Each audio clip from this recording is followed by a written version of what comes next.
In April 2023, a domestic violence call in the small town of Cyrus, Minnesota, escalated into a deadly encounter. 1 week, 6 members of law enforcement have been shot in our area. Polk County law enforcement lost a brother. 6, bro? Just after 7:30 p.m. on April 15th, Starbuck police officer Alex Olson responded to a domestic violence call from concerned neighbors. They had overheard a heated altercation between Cody Johnson and Brian Nygaard at their apartment, located on the 400 block of North Stroman Street in Cyrus, Minnesota. Cody later told police that she had been hit during the confrontation. And he took his hat off his head and he started smacking me with his hat. And I kind of put my arm up in defense and, said, stop. What's wrong with you? Stop hitting me. Stop hitting me. Get away from me. And he pushed me onto the ground.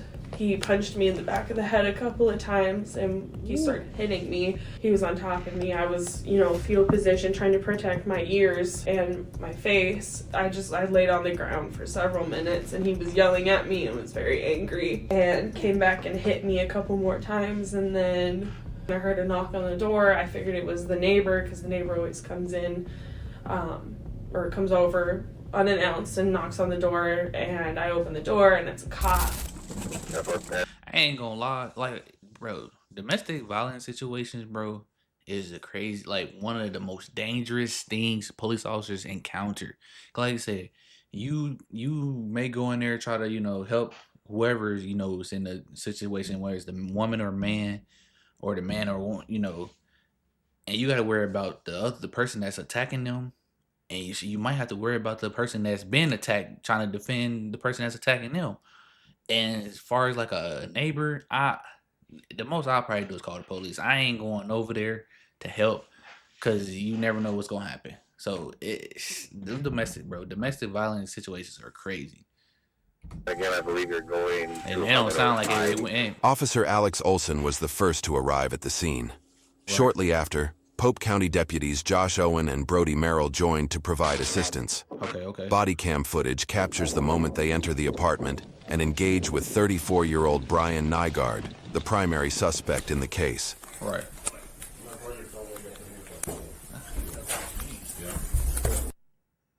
I didn't talk to him. I just got. So my partner's telling me I got to put handcuffs on you. Ooh. I didn't talk to him. Based off the information I have, and I'll let you explain your side of the story, but based off what I'm seeing, what I'm hearing, I'm going to place you under arrest for domestic assault. Okay, well, that's for you guys to figure out in court, okay? Yeah. He about to act up, what? Oh, Lord have mercy. Oh, he had it right there by, oh, man, it's about to, Immediately after drawing his weapon, Nygaard began firing at the officers. Deputies Josh Owen and Brody Merrill returned fire. During the exchange, both deputies and Officer Olson were hit. Deputy Owen was shot 3 times.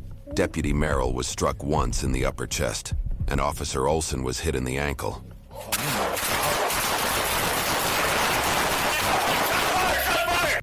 Oh, it just went down. What started as a routine call quickly turned into a deadly confrontation.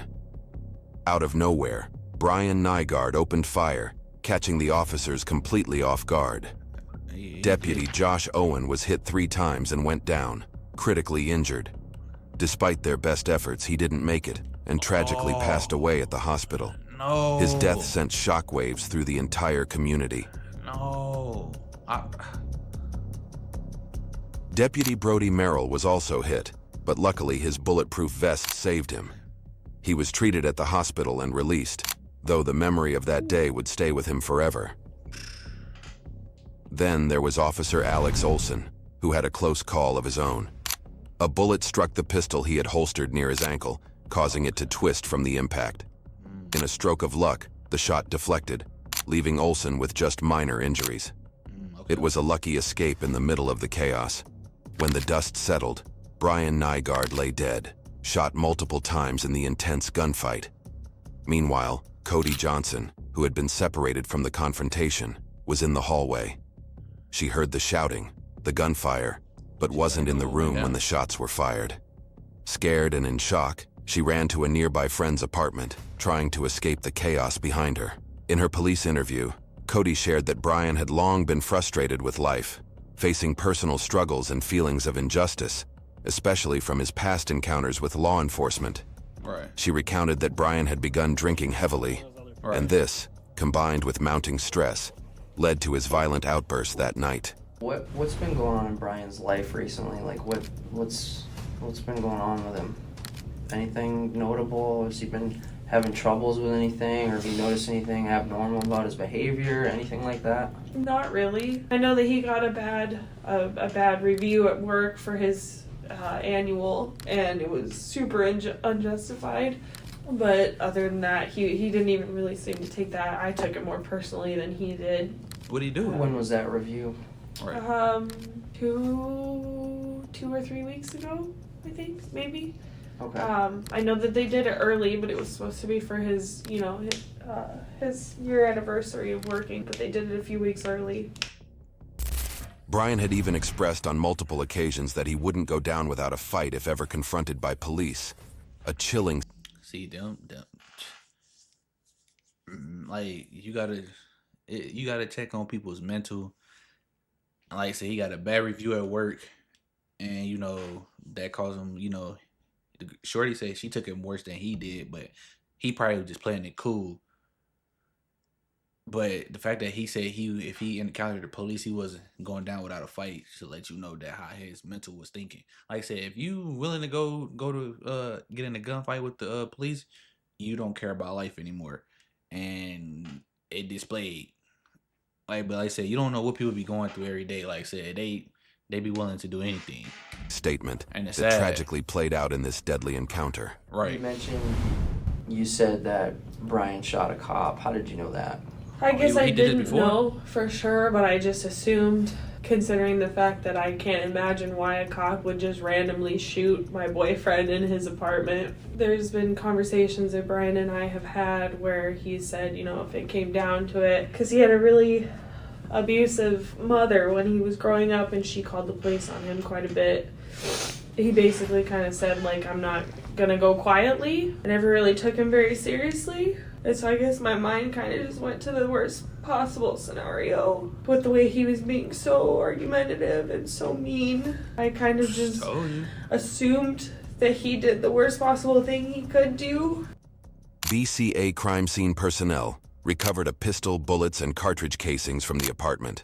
Damn, he did all three officers were equipped with body cameras, which captured the critical moments of the confrontation. Right. Through thorough research into public records and extensive investigation, MN Crime has compiled all the details of this case to ensure that the truth is presented to the public. In the days following the tragic shooting, law enforcement and the local community united to honor the memory of Deputy Josh Owen.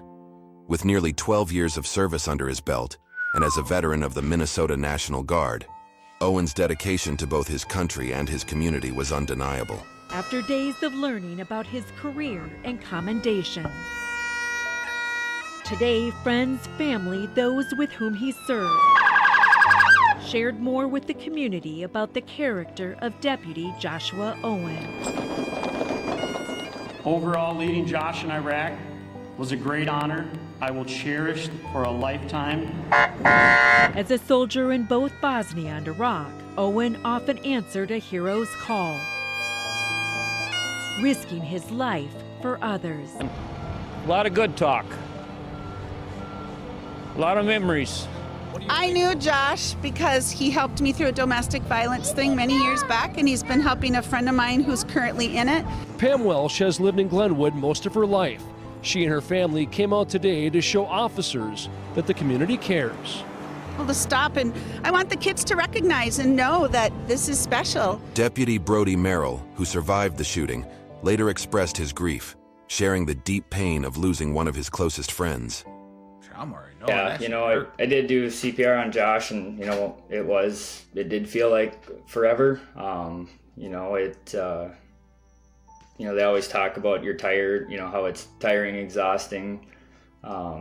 and it is, but in that moment, I didn't feel, it was just, I felt like I had one thing to do, and right, the adrenaline was but our local communities, those smaller rural areas, there's a lot of first responders that volunteer. So when the shots fired call was given to dispatch, first responders were paged within seconds, so as well as the ambulance. Even former President Donald Trump spoke about Owen, praising his service and sacrifice, further highlighting the impact of this tragedy on both the local and national stage. Deputy Josh Owen last year. Oh, this was very handsome. Josh was on his 44th birthday, right on his birthday. That's crazy. He was out for a steak dinner with Shannon and his 10-year-old son when he got a call there was a problem, a domestic disturbance. A short time later, Shannon got the news that her husband was shot and killed in the line of duty. Shannon, we grieve for your loss, and we know how great a man he was. The police officers told everybody else how great a man he was, and we are immeasurably grateful for your sacrifice. I would love to ask Shannon to come up for a moment. Shannon, can you do that? Thank you, everybody. Sorry you couldn't hear me that well earlier. I hope you can hear me now. I really appreciate you giving me a chance to talk about Josh. There's so many of them out there right now that need our help, though. We need to back the blue. That's crazy, man. Rest in peace to him, man. On his 44th birthday, bro. Like, you, like I said, out with your family, and you get a call that, if a domestic dispute, you got to leave your family. You think you about to go see what's happening, de-escalate the situation. The dude end up pulling out a gun, hit you 3 times, and you don't live. Like, that's, man, I feel for his family. Like I said, man, rest in peace to him. Like I said, you never know, bro, what the police gonna walk into. So, like, I know now the police in the communities don't get along a lot, but, like, you got to show some grievance to them. But, y'all like and comment, let me know your thoughts on the video, man. And catch y'all on the next one.